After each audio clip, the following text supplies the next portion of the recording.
E outra questão, pessoal, importante que envolve a estrela de Davi, tá? Para a gente ir finalizando aqui, a gente tem essa questão da estrela de Davi, considerada ali um símbolo sagrado no judaísmo.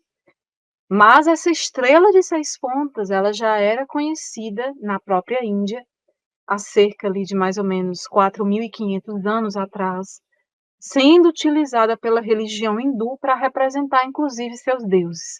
Inclusive, pessoal, o achado arqueológico mais antigo de um hexagrama foi descoberto na Índia, em Mohenjo-Daro. Sensacional, né? Correto. Conhecida também como Satkona ou como Goloka, a morada de Krishna. Essa estrela ela tem um simbolismo profundo nas religiões hindus, na religião hindu propriamente dita, e nas suas ramificações, né, naquilo que está dentro daquelas crenças hindus. Então, eu também falo religiões hindu. Este símbolo ele foi muito utilizado para representar não somente a questão da morada de Krishna, né, ou a morada dos deuses, né, o veículo de manifestação de Krishna, como ele também, já desde a antiguidade, ele era utilizado como um símbolo para que dentro dele se realizassem meditações. Então, isto é muito interessante. Pode pesquisar Satkona ou Goloka. Escrevendo estes dois nomes no Google, você vai encontrar o hexagrama, que também representa a junção dos elementos. Vamos lá então, vamos continuar ouvindo a nossa amiga Érica Teles. Que é uma antiga cidade ali da civilização arapiana, localizada ali no atual Paquistão. Até mostrei um slide com a região lá, né, com Harappa, principal cidade, e a gente vê que lá já havia esse símbolo. Então, o hexagrama, ele, inclusive, nesse livro aqui da esquerda, a ideia messiânica no judaísmo, do Gershon Scholem, ele vai mostrar detalhes de várias simbologias, inclusive da estrela de Davi. Eu não consigo pronunciar certo igual a Érica. Gershon Scholler.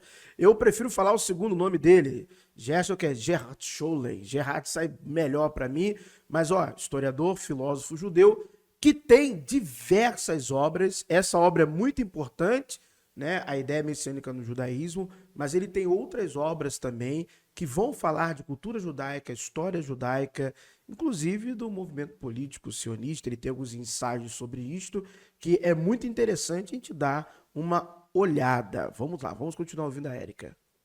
Ele, para quem quiser se aprofundar, esse livro da capa amarela, né, da esquerda, ele vai mostrar detalhes bem aprofundados, tá, sobre isso. Por isso que eu fiz questão de trazer para indicar para vocês, né.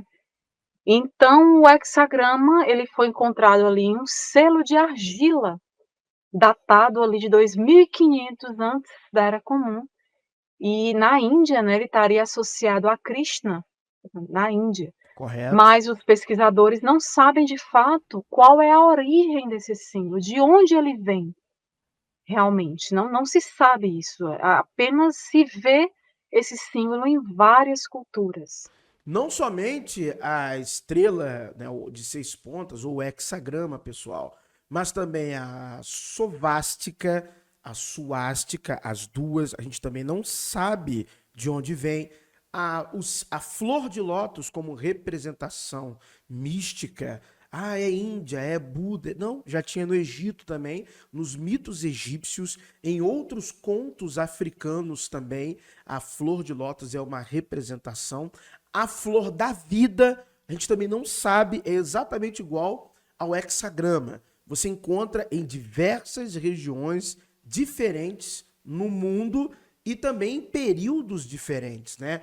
A única coisa que sabemos, né, é que todos estes símbolos eram utilizados por uma determinada ordem que peregrinava, mas não dá para dizer que foi esta ordem que espalhou estes símbolos ao redor do mundo, até por condições, né, de transporte de pessoas a épocas remotas e antigas de determinadas tecnologias que não existiam para possibilitar o homem viajar tanto e até exercer algum tipo de intercâmbio cultural. Do ponto de vista da interação da linguagem. Mas é um fato de que não somente o hexagrama, a chamada Saticona, Goloka, ou selo de Salomão, ou também estrela de Davi, são nomes para este hexagrama. Este símbolo ele está universalmente reconhecido nas culturas de diversos povos, assim como a chamada flor da vida, assim como a chamada flor de lótus, também como símbolo, assim como a sovástica, assim como a suástica, assim como ainda outros símbolos que nós podemos até falar um dia aqui da chamada geometria sagrada e também da simbologia sagrada.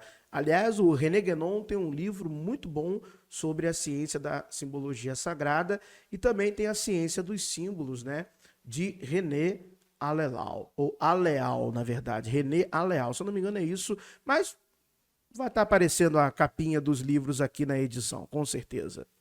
Ele ainda é anterior aos Vedas, ele é colocado. Ele teve, inclusive, na Mesopotâmia. A gente Sim, vai já ver isso. Ele teve também no Japão, o shintoísmo lá no Japão. perfeito. Você vê templos do shintoísmo com gravações lá nesses templos desse símbolo. E gravações bem antigas, né? Então, na Grécia também. Bom, Está espalhado em várias culturas ao redor do mundo, mas não se sabe de fato a origem desse símbolo. É o que o pesquisador, o professor, ele vai descrever nesse livro, A Ideia Messiânica no Judaísmo. Tá? E, inclusive, esse historiador, né, que ele é historiador e filósofo judeu, o Gershon Scholem, ele se especializou principalmente no estudo ali do simbolismo e da mística judaica. perfeito, Ele é Érica. professor da Universidade de Jerusalém, era, né, acho que ele era. Ele era. E nesse livro, a messiânica ideia no judaísmo, a ideia messiânica no judaísmo, ele vai abordar sobre essa simbologia da estrela de Davi. Ele vai dizer que esse hexagrama não é um símbolo judaico, e Perfeito. muito menos o símbolo do judaísmo.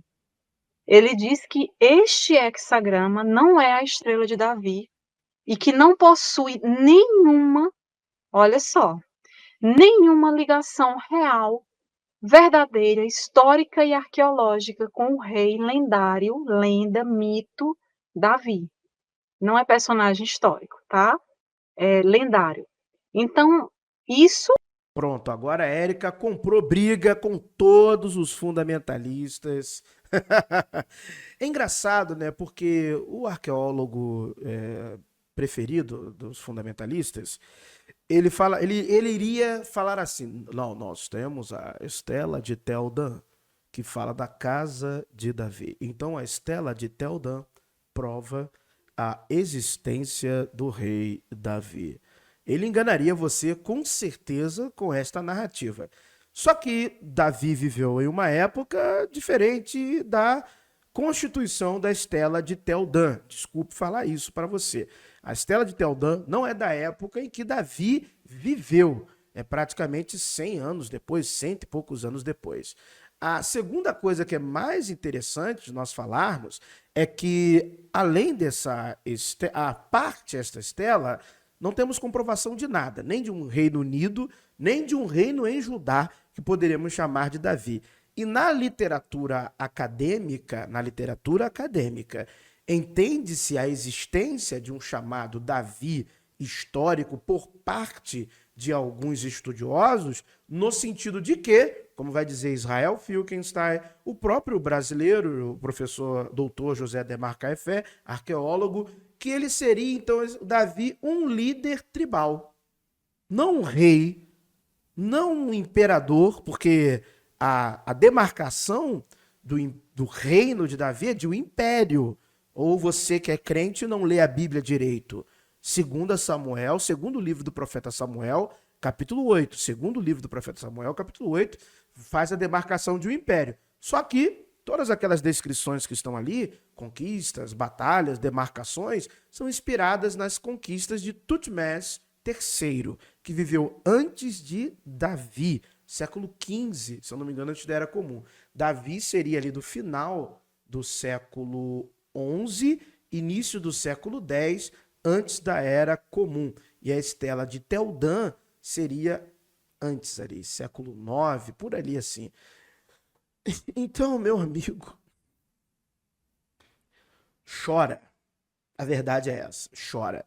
E a culpa não é minha, a culpa não é da Érica, a culpa é sua, fundamentalista, que lê arqueólogo de mentirinha. A culpa é sua, que acredita no que estão verborrejando e não vai atrás da evidência, da cultura material. Nem leu a própria estela, né? Porque o foco da estela de Teldã nem é Davi, é Acabe, a dinastia de Unri, na verdade, né? Nem diria Acabe, mas a dinastia de Unri, Acabe, filho de Acabe. É glorificando a vitória, o desafio, as batalhas contra o pessoal do norte, que era o poder de fato. O sul não era nada. Arqueologicamente falando, o sul se desenvolve a partir do século VIII, após a invasão assíria ao Reino do Norte, o que na Bíblia nós iremos chamar de cativeiro assírio. Mas por que o crente ele não sabe dessas coisas? Porque é um bobo que não estuda. Essa é a verdade. E eu posso falar isso como pastor, porque eu ensino estas coisas. Eu falo a verdade. Não, a estela é depois. E Davi, pastor, nós temos evidência? Não, não temos evidência. Pouquíssimas, escassas, esparsas e quase que inúteis, porque não existe nada da época em que ele viveu. E vários reis que teriam vivido na mesma época, em volta do lado, no Egito, ao norte, temos evidência de todos eles. Temos evidência dos reis que governavam várias cidades-estados de Canaã, citados em tabuinhas, no período Amarna principalmente, mas não temos nada, nem de Davi e nem de Salomão, porque são personagens lendários. E se não te ensinaram, não te passam a verdade, o problema é seu, que é enganado por bobão, por trouxa, porque de fato é um personagem lendário. Mas o doutor arqueólogo, meu amigo, se título fosse questão de atestado de honestidade, rapaz, tem um monte de gente com nível superior no Congresso Nacional. Meu amigo, se título acadêmico fosse atestado de honestidade, poxa, Brasil já devia estar bem pra caramba, devia estar voando, porque não acontece, né?